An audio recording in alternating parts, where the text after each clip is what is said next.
ಎಲ್ರಿಗೂ ನಮಸ್ಕಾರ. ಇದು ನನ್ನ 90ನೇ ದಿನ ಹರಡೆ ಚಾಲೆಂಜ್ ಒಳಗೆ ಬೆಳಗ್ಗೆ ಎದ್ದು ಫ್ರೆಶ್ ಅಪ್ ಆಗಿ ಎಕ್ಸಸೈಸ್ ಮಾಡಿ ಸ್ನಾನ ಮಾಡಿ ನನ್ನ ಫ್ರೆಂಡ್ ಮನೆಯೊಳಗೆ ಜೋಳದ ವಡೆ ಮಾಡಿದ್ರು, ಕರೆದಿದ್ರು. ಅಲ್ಲಿ ಹೋಗಿ ಜೋಳದ ವಡೆ ತಿಂದೆ, ಒಂದು 6 ತಿಂದೆ. ಅದಾದಮೇಲೆ ರಾಮನ ಗುಡಿಗೆ ಹೋಗಿ ಅಲ್ಲಿ ಇವತ್ತು ಹೋಮ ಇತ್ತು. ರಾಮನ ಗುಡಿಯಲ್ಲಿ ರಾಮನ ಜಪ ಮಾಡಿ 500 ವರ್ಷಗಳಿಂದ ನಮ್ಮ ಹಳಬ್ರು ಏನು ಪ್ರಯತ್ನ ಮಾಡಿದ್ರು ಇವತ್ತಿಗೆ ಅದು ಸಾರ್ಥಕ ಆಗೈತಿ. ವಿರೋಧ ಮಾಡ್ರಿ ತಲೆಯಾಗ ಬುದ್ಧಿಲ್ಲ ಅಂದ್ಕೊಂಡು ಅವು ಯಾವತ್ತೂ ಉದ್ಧಾರ ಆಗಲ್ಲ ಅಂದ್ಕೊಂಡು ಆರಾಮಾಗಿ ನಾವು ಜೈ ಶ್ರೀರಾಮ್ ಅಂತ ಹೇಳಿ ರಾಮ ಹಾಕಿಕೊಟ್ಟ ದಾರಿಯೊಳಗೆ ರಾಮನಂಗೆ ಎಷ್ಟು ಸಾಧ್ಯನೋ ಅಷ್ಟು ಒಳ್ಳೆಯದನ್ನೇ ಮಾಡ್ತಾ ಬದುಕೋಣ ಅಂತ ಹೇಳ್ತಾ ಈಗ ನಾನು ಹೋಗಿ ಪ್ರಸಾದ ತಿಂತೀನಿ.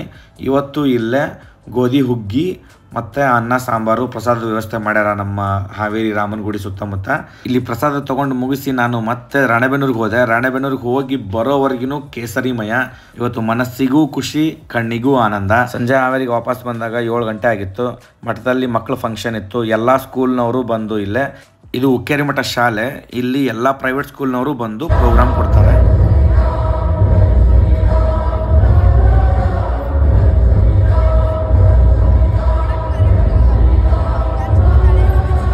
ಇವತ್ತು ಎಲ್ಲರ ಬಯಲು ರಾಮ ರಾಮ ರಾಮ.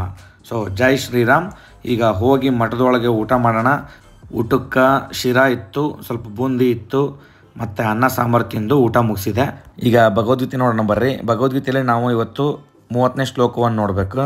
ಇದರಲ್ಲಿ ಕೃಷ್ಣ ಅರ್ಜುನಿಗೆ ಹೇಳ್ತಾನೆ, ನಿನ್ನ ಎಲ್ಲ ಕರ್ಮಗಳನ್ನು ನನಗೆ ಅರ್ಪಿಸಿ ನನ್ನನ್ನು ಸಂಪೂರ್ಣವಾಗಿ ಅರಿತುಕೊಂಡು ಫಲಾಪೇಕ್ಷೆ ಇಲ್ಲದೆ, ಒಡೆತನದ ಭಾವವಿಲ್ಲದೆ, ಜಡತ್ವವಿಲ್ಲದೆ ಯುದ್ಧ ಮಾಡು ಅಂತ.